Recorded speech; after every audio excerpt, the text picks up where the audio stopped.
Back of the Virginia Clemenses is a dim procession of ancestors, stretching back to Noah's time. According to tradition, some of them were pirates and slavers in Elizabeth's time. But this is no discredit to them, for so were Drake and Hawkins and the others. It was a respectable trade then, and monarchs were partners in it. In my time, I have had the desires to be a pirate myself. The reader, if he will look deep down in his own secret heart, will find— But never mind what he will find there. I am not writing his autobiography, but mine. Later, according to tradition, one of the procession was ambassador to Spain in the time of James I, or of Charles I, and married there and sent down a strain of Spanish blood to warm us up. Also, according to tradition, this one or another, Geoffrey Clement, by name, helped to sentence Charles to death.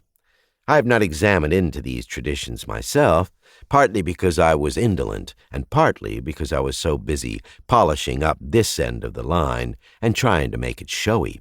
But the other Clemenses claim that they have made the examination and that it stood the test. Therefore, I have always taken for granted that I did help Charles out of his troubles by ancestral proxy. My instincts have persuaded me, too. Whenever we have a strong and persistent and ineradicable instinct, we may be sure that it is not original with us, but inherited from away back, and hardened and perfected by the petrifying influence of time. Now, I have been always and unchangingly bitter against Charles, and I am quite certain that this feeling trickled down to me through the veins of my forebears, from the heart of that judge.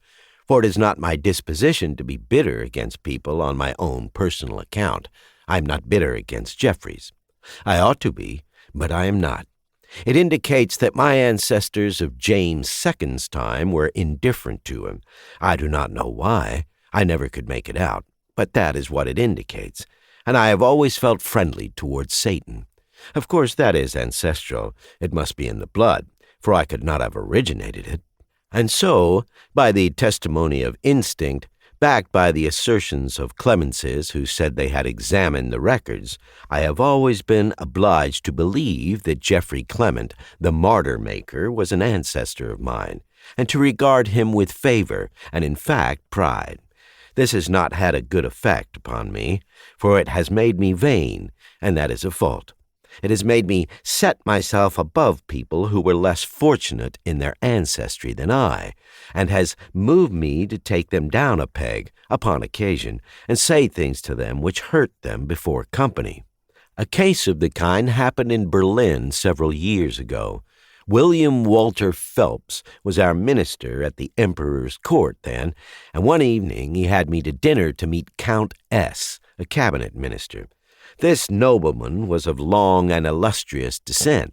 Of course, I wanted to let out the fact that I had some ancestors, too, but I did not want to pull them out of their graves by their ears, and I never could seem to get the chance to work them in a way that would look sufficiently casual.